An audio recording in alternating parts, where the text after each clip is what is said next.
guys, if you're interested in my art and want to commission a piece, contact me through my Gmail at natnickiartcommissions@gmail.com. Details and contact links are in the description down below. Now enjoy the video. Hey guys, this is Natnicki here bringing you another episode of Dream Daddy. At the time of this video, I am currently on vacation, and I wasn't planning to post another video of Dream Daddy until I got back from vacation, but hey, I wanted to meet all the dads. Well, I guess I really didn't think this plan through. I'm not entirely sure where the closest bar is, and Amanda still hasn't shown me how to use the GPS on my phone, so I'm just gonna pick a direction and walk in it. Let's go this way.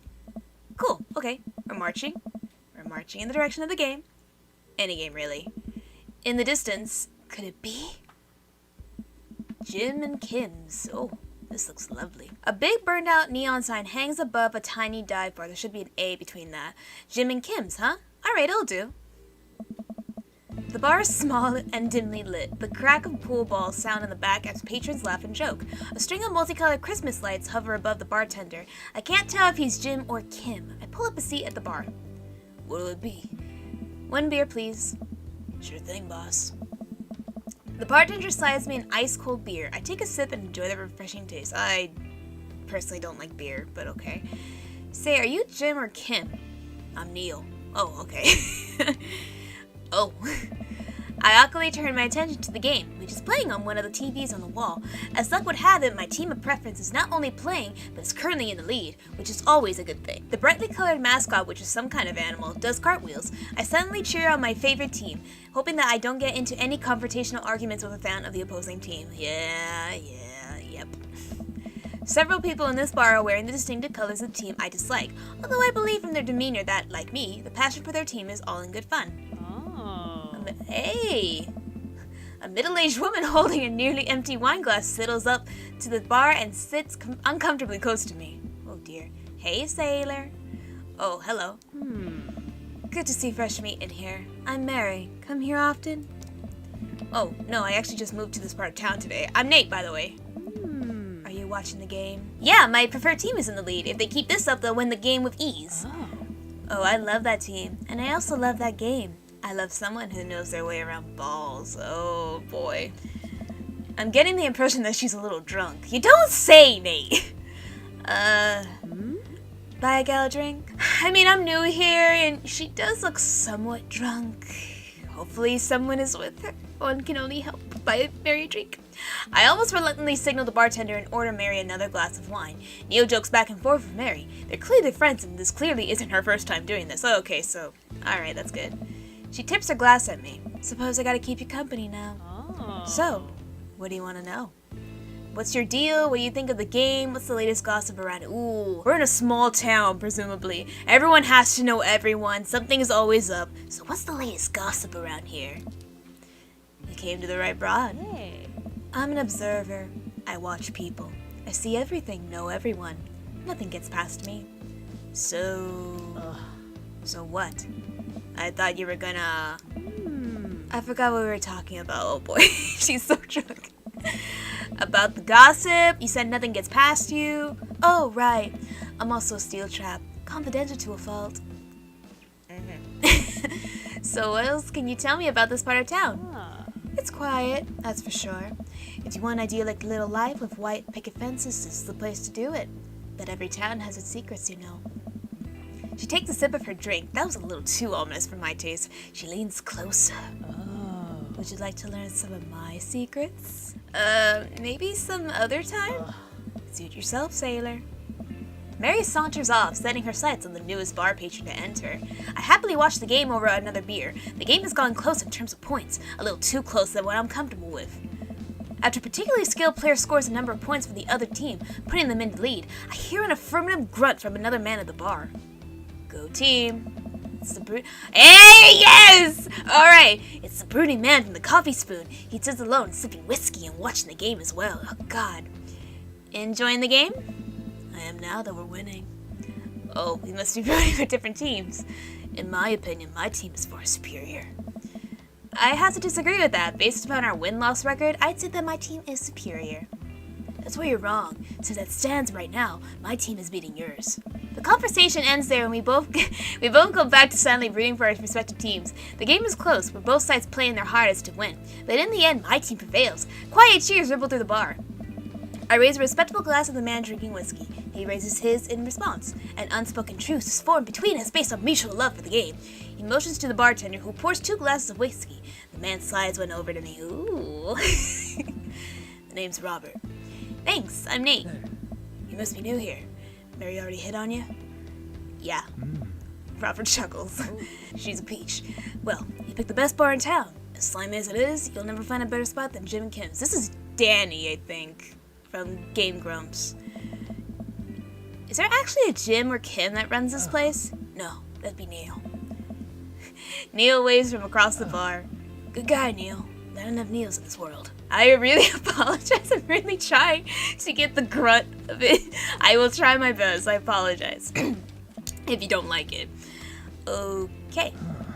You a whiskey fella or a beer fella? Beer, but I'll drink most things. You like shots? I like shots. I love shots. Ooh, shots fired. I don't like them. Oh, that's a dad joke. Okay. I love shots. Okay. Thank God.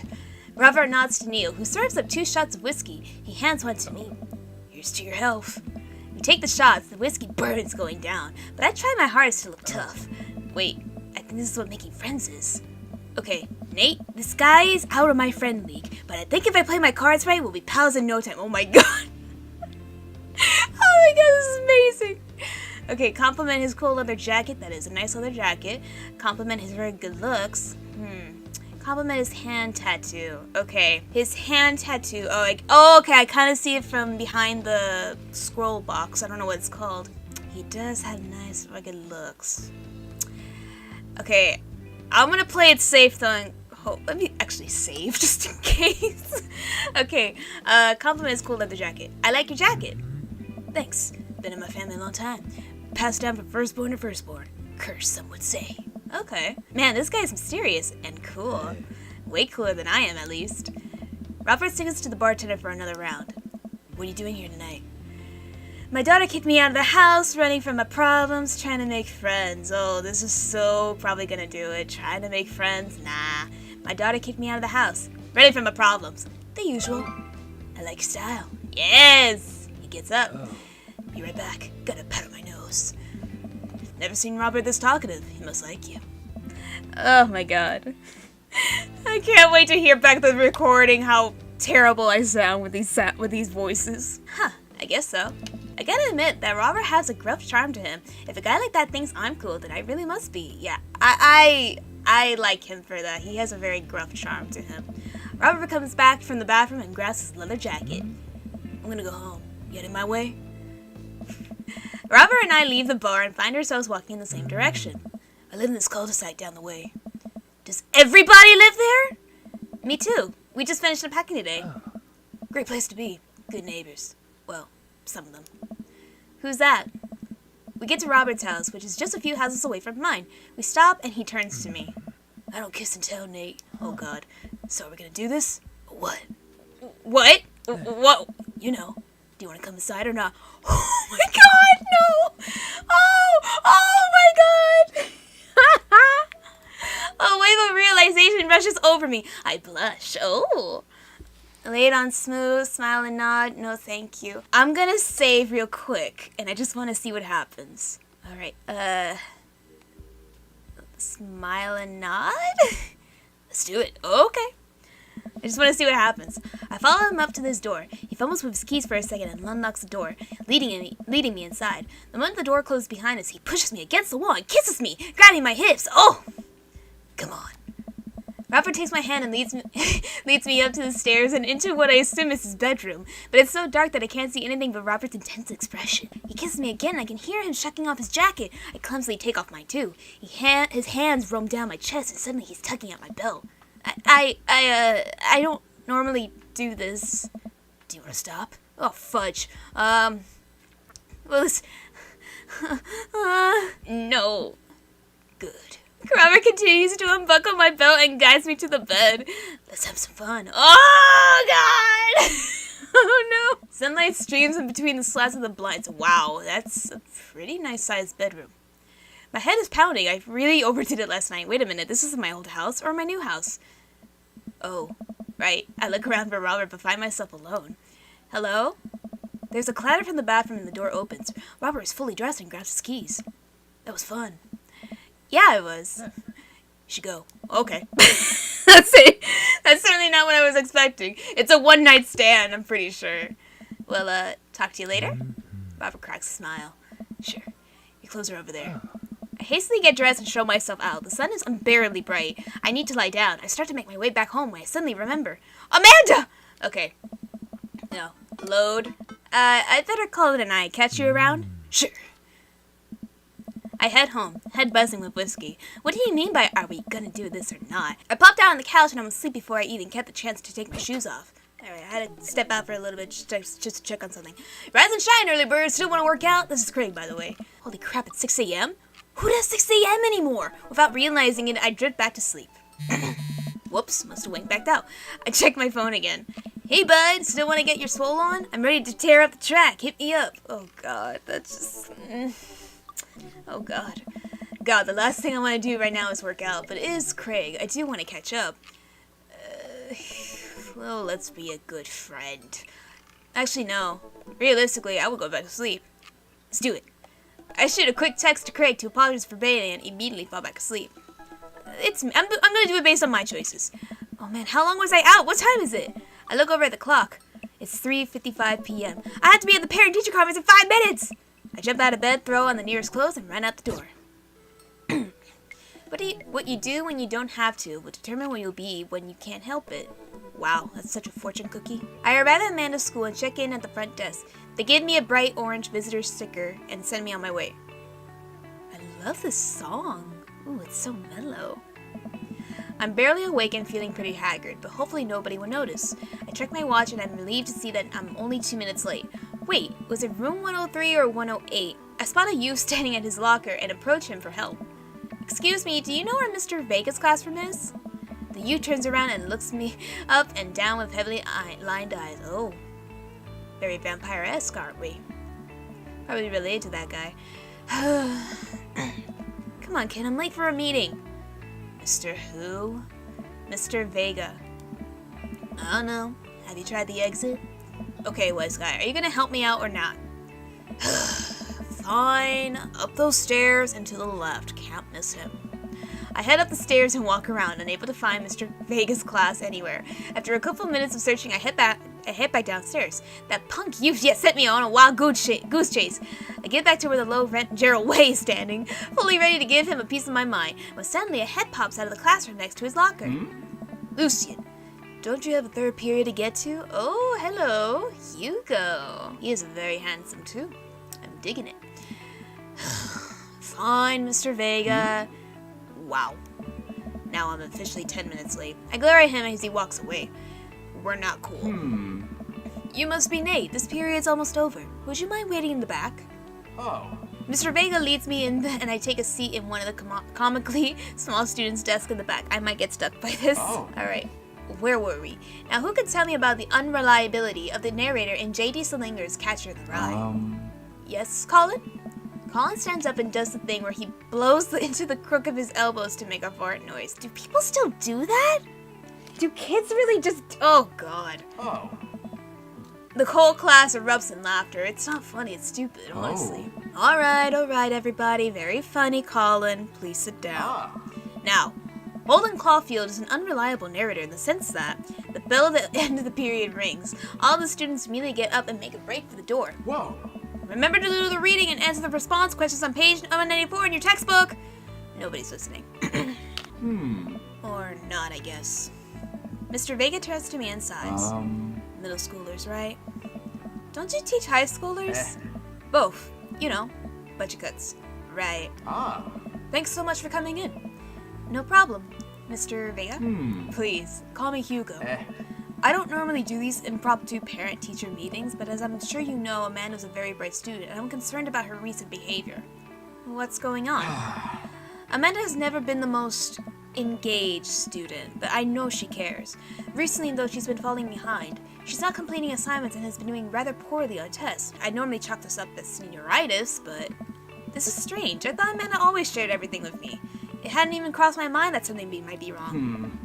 I just wanted to ask, is everything okay at home? We just moved, she's fine, she has a tendency to ball things up. We just moved. That could probably be the case. It happens. Well, we just moved recently, but it was only on the other side of town, and Amanda was more excited about it than I was. See if you could talk to her about it. I know she values you a great deal and would appreciate your guidance. If she keeps heading down this road... Oh no. I know how important art school is to her, and I would hate to see her miss out on scholarship money that she clearly deserves. I'll make sure to talk to Amanda. Thanks for letting me know, Hugo. Anytime. On my way out, I stopped, thinking for a moment. I turned to Hugo. Hey, Hugo? Yes? Did you ever catch that right? Oh my. Dad jokes. Oh. Yes. Oh, he liked it. I leave the classroom and make my way out of the school. I'm still a little bit shocked when Amanda was able to hide this so well from me. She's always been such a force of positivity in my life, especially after we lost her father. Amanda must be done with classes for the day by now. I'm sure she would appreciate a ride home, and maybe I could talk to her about what's going on. Oh. Pulled up to the carpool and Amanda hops in the passenger seat. So, did you have fun gossiping about me? Mr. Vega and I actually just gossiped about our celebrity crushes. So you talked about Mario Batali the whole time? It was a very productive meeting. I'm pretty hungry. Can we grab some dinner? Sure thing. We can make something at home. Let's go to the mall food court. Yeah, why not? Does that sound good to you? Yeah, sure. Why the mall?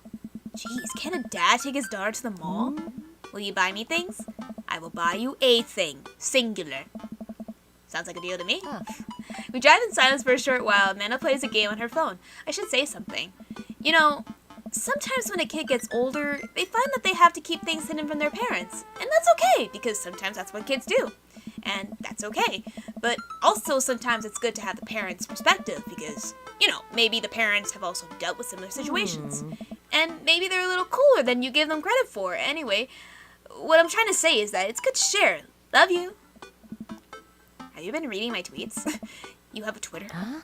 What? Never mind. Look, sweetie, Mr. Vega said you haven't been participating in class, and that you're not turning things in. Oh, I'm fine, Pops. Senioritis and all that. I thought you liked Mr. Vega's class. It's fine. He's fine. We pull up to a stoplight, and I eye Amanda. She's still texting. I want you to know that you can talk to me about anything. Uh-huh. I can tell that whatever it is, she doesn't want me to know about it. That's frustrating.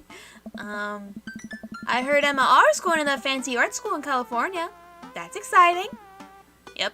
Are you bummed that you guys aren't going to the same school? Yep. Amanda keeps texting. She stifles a laugh. What's so funny? I don't think you get it. Okay. Who you texting? Noah. Who's Noah? My friend. Does he go to your school? Yep. Do you like Noah? What? No! Dad! Ugh, I can't believe you would. Dad! I mean, jeez. Oh my god. Why would you... Ugh. Gross. Sorry. Just asking. Dad, he's just my friend. Guys and girls can be friends. He's my friend. Okay. Jeez. This is going well. Well, good talk. Love you, kiddo. She leans forward and turns up the radio. I guess the conversation's over. To the mall, then. We arrive at the mall, a big indoor shopping center with a couple different floors. It's kind of dead, but that doesn't stop a mall security guard from yelling at a group of loitering teens. They see something disgusting for dinner. Hell yeah. Language, Missy. Huh? Heck yeah? Better. We approach the food court and evaluate our options. There's greasy restaurant after greasy restaurant. My heart burns just looking at the menus. Nobody looks happy to be here. What are you in the mood for? Bread dipped in sugar? Bread with cheese on top? Or do you just want me to inject some fat directly into your bloodstream? I extend my hand to her. Would you do me the honor of sharing some nachos? She takes my hand with a grin. It would make me the happiest, cheesiest girl alive. We order a giant pile of chips and unnaturally orange cheese from a very unenthusiastic and possibly stoned teenager. We take a seat at a rickety table and dig in. These are bad. These are very bad. But also strangely delicious. We have to eat through the pain. We enjoy the fluorescent cheesy goodness together until we're all out of nachos. So, something's been bothering me for a while. Can you explain memes to me? Oh no.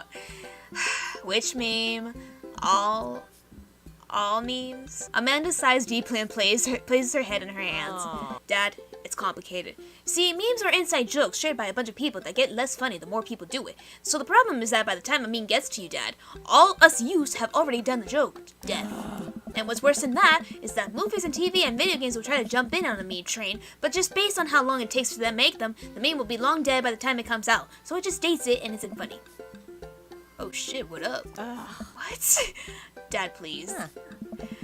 Anyway, changing the subject. Where's she now? Wanna go to that golf store? What? You know, the one that's all black and tries to establish itself as an anti-establishment despite being an exact representation of the establishment? I don't know what store you're talking about. You know, the one where you can buy chain wallets and it's basically an assault on what people fought so hard against in the punk and hardcore movements of the 70s and 80s? Dude, you gotta be more specific. The one you threw up in the one time. Oh, that one. Of course. Yeah. Amanda runs into the store with me trailing behind her. She makes a beeline for the back. This reminds me eerily of Hot Topic. There it is, you can still see the outline kinda. Oh, that's gross. I'm so proud. Speech! Amanda. Yeah. Speech, speech, speech, speech! Alright, I'll do it if you stop chanting! Amanda stops immediately. I clear my throat. Thank you all for joining us here today to commemorate a historic movement that will forever shape history. On a day very much like today, some 5 years ago, our very own Amanda Ann P had too much blue raspberry slushy on an outing to the mall. After begging her father to take her to the Dead Golf and Beyond to buy rainbow suspenders, oh my god, I just fast-forwarded. Fluff, that was lovely. Amanda is moved. She begins clapping, slow at first, then faster and more vigorously. Several other patrons turn their heads. One of them also starts clapping. I bow my head. Oh hey, chain wallets. While Amanda busies herself looking at band t-shirts, I try to find something of interest to myself. Not much for her dad to look at in the Dead Golf and Beyond. Okay, I accidentally pressed the R on my Joy-Con, so I guess that's to fast forward. Alright, peruse the band t-shirts, look at ironic mugs, check the clearance bin for hot deals. I'd say the me would do the clearance bin. There's a big cardboard box of marked down items. I'm pretty sure $4 for purple eyeliner is a good deal, I think.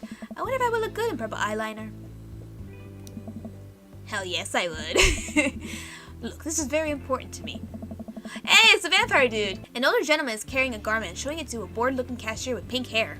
I can see that. Don't know what to tell you, dude. I just work here. What? Listen, when I bought this online, the website said this blouse was Victorian-inspired. However, when I received it, it clearly held the trademark of Edwardian dressage. Do you want a coupon? I can give you a coupon. Will you leave if I give you a coupon? Is there a manager present? People have to know what they're buying. I am the manager. I see. Well, it would seem that I have outstayed my welcome. Good day, shopkeep. Your superiors will receive a strongly worded letter of my post. Whatever, dude.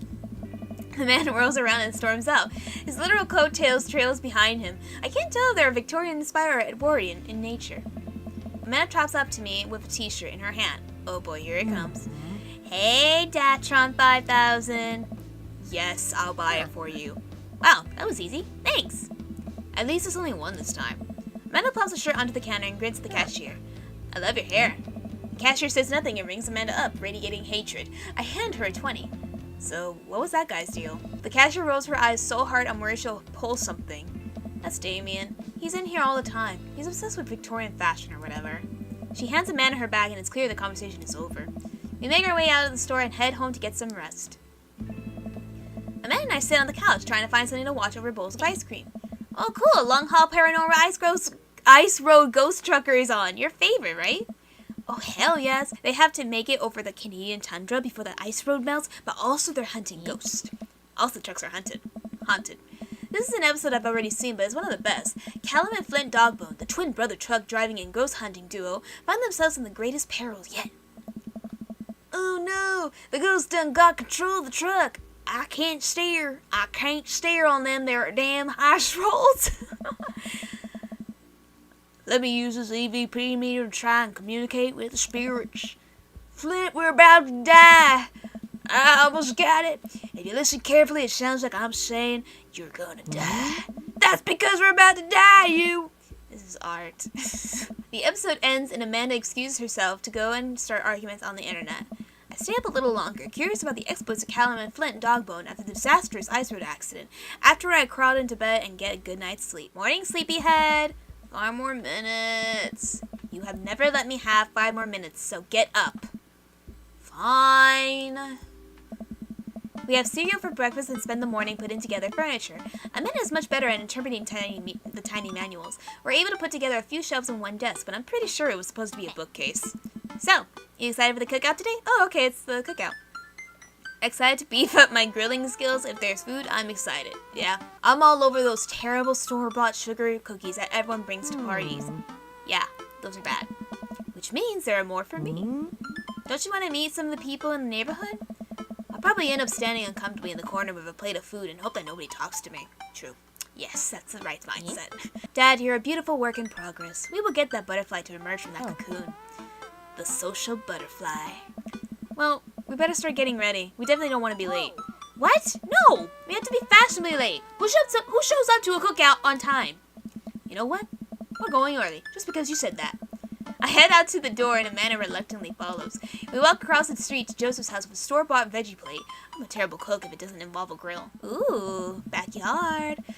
I guess we're not as early as we thought we were. Joseph's backyard is already packed with people and the smell of hot dogs wafts through the air. Small children run through a sprinkler and adults chat in small clusters. I set our veggie plate down on a table next to two other veggie plates. Huh. Hey, there's Joseph. I wait to get his attention. The moment he sees us, he jogs over, arms open wide. Welcome! I'm so glad you two are here. And you brought veggies. Let me introduce you to my family. Kids, come on over here. This is Chris, my eldest. Hi.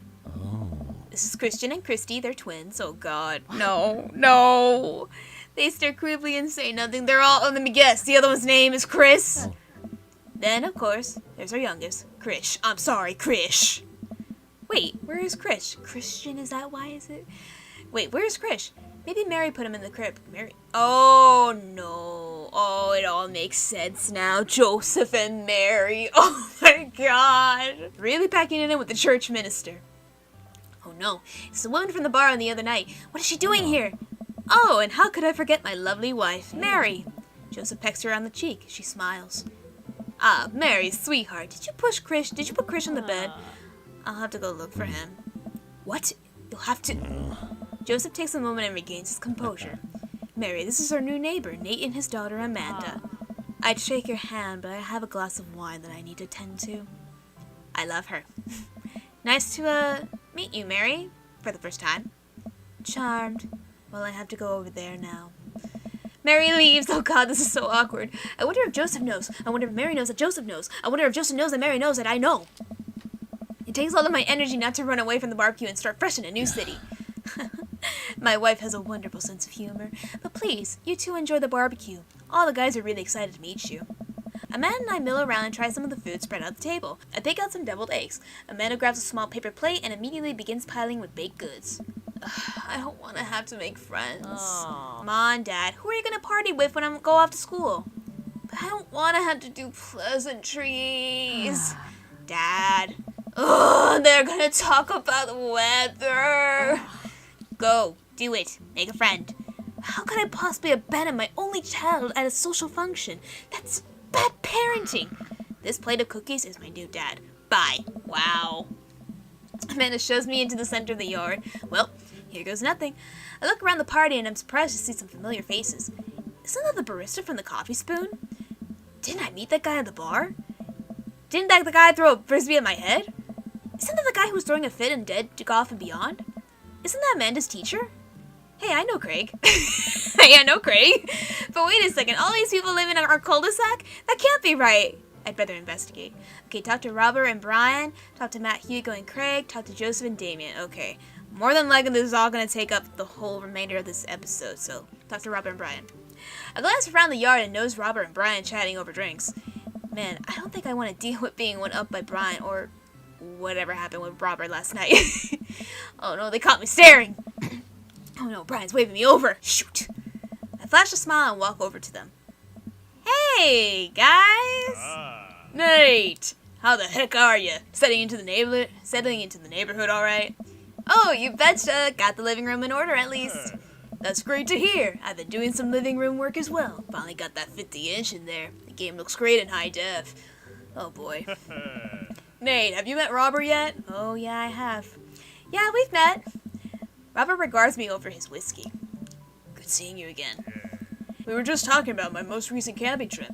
Spent a night out in the woods with Daisy and Maxwell. She's definitely an outdoorsy one. Even caught her first fish. It's good to see you taking your daughter out like that. I bet she loved it. And it's great that she loves the outdoors. Mine loves being inside. Brian raises an eyebrow at me. Oh God. Being inside, making art. She won a local competition for that art. Yep. Did I put it on too strongly? Robert stares at me blankly for a second. No, don't do that. Anyway, I haven't gone camping in years. Not since the last time. Same here. Well, things change once you have Wait, what happened the last time? Oh, I guess he was going to say kids. Robert takes a long sip of whiskey. Oh God, here we go. Well, old Johnny Boy and me were out in the back country. Johnny Boy's a strong kid. Met him in my army days. Comes from Kansas. They build him tougher out there. Anyway, things go south pretty quick. Johnny Boy breaks this ankle when the rope bridge snaps. You can see the bone popping out through the skin. Oh God, no! Johnny Boy's screaming now, crying for his mama, losing blood. We're 2 days out from the next living soul, and here I am with my dear friends bleeding and out in front of me. I made him just a wound, but now I got a fireman carrying a 6 foot. But I got a fireman who's carrying a 6 foot, 180-pound man over some of the toughest terrain I've ever been in. I'm sorry if I go in and out of the voices. My throat's kind of like clumping up now. I won't lie to you. There were moments during those 2 days when I thought about leaving old Johnny Boy. But you build a bond with your brothers in arms, and the bond never breaks. I got that boy back to civilization, but I lost some of me out there. I guess that's camping for you. Brian and I stare in disbelief. Robert takes another long sip of whiskey. I'm just kidding. My friend John and I went inner tubing down a river, and he lost flip-flop. Miss that kid. Oh my God. He's going to be those characters. Brian and I laugh nervously. Or am I kidding? Yep, he's definitely one of those characters. Brian and I tense up again. I'm kidding. Whew. Amanda and Daisy burrow up to us, laughing. Daisy is holding a paper plate in front of her like a steering wheel. We gotta get off this haunted truck. Oh no, the ghost locked the doors. Quick, hit the emergency escape button. But trucks don't have emergency escape buttons. Then hit the brake, I guess, and then we'll get out of the truck. The imaginary truck. Anyway, we're safe from the ghost. But how will we ever survive this Arctic tundra? Daisy, you might have to eat me. Are you prepared to do that? I'm prepared to do anything to survive. That's cold-blooded. I like that. Although I'm not sure I have the materials required to properly cook you.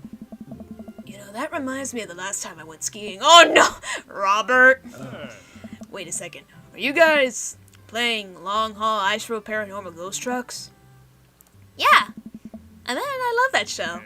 It's the best. Especially the episode where Callum hides Flint's keys and Flint retaliates by breaking an ancient cursed urn and sending the spirit after him. Yeah! It's such quality reality television! I don't watch a whole lot of television, but I do enjoy that show. That, and more documentaries. Alright, Daisy, I found us a couple of bugs. They're gonna make us a great meal. Lots of protein. Gotta keep us from starving out here in this harsh, icy wasteland. But there's a whole table of food right over there. Daisy, it's a game. We're playing pretend. It's what kids do. Live a little. Amanda gives Daisy a handful of gummy worms from the snack table. They eat them with a mock disgust. Let's go find kindling for a fire. Okay. Yeah. But not an actual fire. Because we're playing pretend? Now you're getting it. Daisy and Amanda run off. What a cute couple of kids. Man, I've never seen her get along with anyone so quickly. I guess Amanda just sort of has that way with kids. That's kind of amazing. Daisy doesn't really get along with kids her age. It's nice to see that he's not trying to one-up me this time. Maybe we can have a regular friendship after all. Really? She just kind of keeps to herself. Her teacher says she spends her every recess in the library. I think the other kids are intimidated by her intelligence. There it is. I wouldn't worry about it too much. Amanda was shy at Daisy's age too. She used to have a habit of crawling under tables and crying every time we took her to a restaurant. She bit people too. Kids, right? Gotta love them. You're required by the law. I hear that. Well, since they're getting along so well, maybe we should try to put together a little playdate for them. They do seem to get along really well, but the thought of continuing hearing about all of Brian's accomplishments is rough. Yeah, that'd be nice. Well, I don't want to take up too much of your time. Go meet up some of the other fellas, alright? I spot Joseph chatting with the guy from Dead Golf and Beyond by the grill. I wonder what they're talking about. I walk over to them. So I'm curious, can you walk me through why you had your house painted black? Where do I even start? The house stays warm in the winter. It provides an artistic contrast to the rest of the neighborhood, and it complements the crimson interior perfectly. I'm assuming he has an accent. It's definitely an interesting choice. Thank you. I'm very proud of my abode. Nate, I was just having a conversation with Damien here about his aesthetic design decisions. Damien regards me up and down with a warm but critical eye. How do you do? I don't believe I've had the pleasure. I think I saw you in Dead Golf and Beyond the other day. Damien's face turns bright red. I must apologize for my behavior on that day. You see, I take the golf lifestyle very seriously, and to be caught in a ruse by such a corporation as Dead Golf and Beyond was profoundly frustrating indeed. I hope you know that while my anger may have been justified, it was no such way for a judgment to act. It's okay, man. Do tell me about yourself. Are you new to the area? Yeah, my daughter and I just moved to the other day. Just the one I took to Dead Golf and Beyond. Very good taste on her part. Does she partake in the golf lifestyle? I think for a second.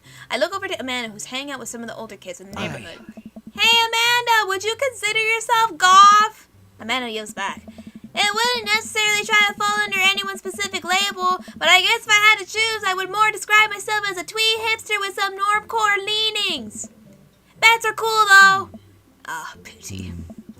Are you enjoying the party so far? Oh, definitely. Thanks so much for putting this on. It's nice to be in a cul-de-sac where everyone is so friendly and welcoming. Amanda walks up to the conversation. I also like The Lost Boys a lot. Really good movie. Does that count as golf?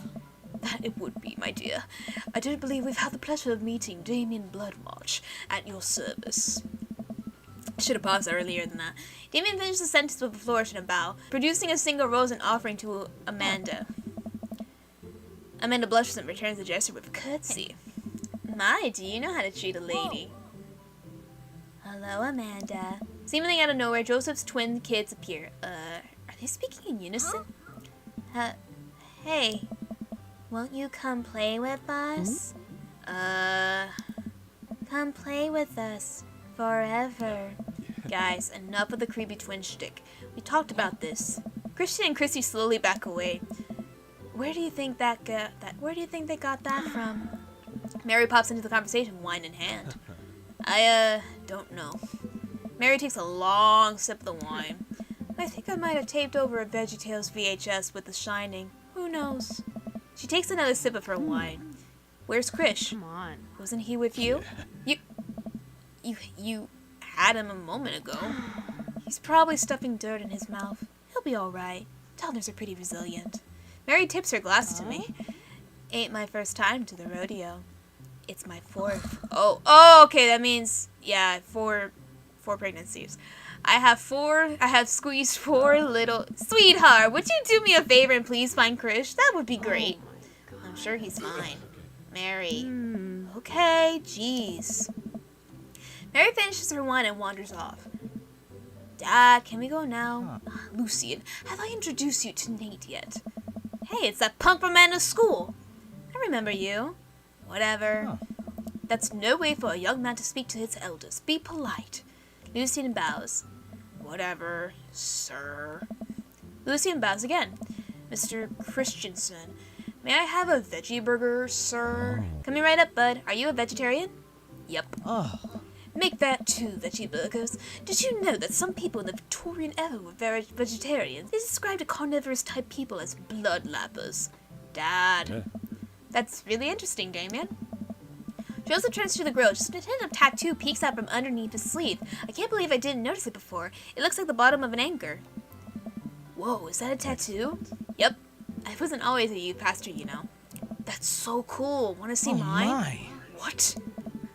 Lucian pulls back some rubber bracelets, revealing a lopsided 666 in black ink. Oh, okay, I see it kinda on the art. My buddy gave me a stick and poke tattoo last week. I think it's healing up pretty good. Lucian! We'll talk about this later. That's pretty cool. What's the significance of the tattoo? I don't know. I just thought it looked sick. Well, in my opinion, the only reason you need to get a tattoo is because you want one. Careful though, that number carries weight. Man, Joseph is a way cooler youth pastor than I thought. I just figured youth pastors popped out of the womb of a Bible. I wonder what he did before preaching. Matt and Hugo seem to be embroiled in an intense discussion. Craig looks on, smiling politely. I walk over to say hello. Well, I don't think it's fair to try and compare 2 art movements like that. Periods in art only exist because they're unique byproduct of the social and political climate of a time and place. And to try to take something like that, say, the Rococo period, and compare it to a postmodernism in America, you're completely disregarding the context in which a work of art is created. Oh my god, I'm in art history again. Matt and Hugo seem to be so busy talking that they don't notice me. Craig leans in. Dude, I have no idea what's happening. Let's listen to Matt and Hugo. That kind of comparison just eliminates the reason art movements are so important in the first place. You're not wrong, but I think there's no harm comparing one work of art to another. You could definitely say one painting is better than another if you're evaluating technical skill from a purely formalist standpoint. If I showed you a Matisse and then something by the Dutch masters, which one would you say shows more technical prowess? I am so lost right now. I should have worried glance over to Craig if he turns it. Well, sure, you could say that the Dutch masters were technically more skilled, but I would argue that while the Dutch masters were better painters, Matisse had better paintings overall.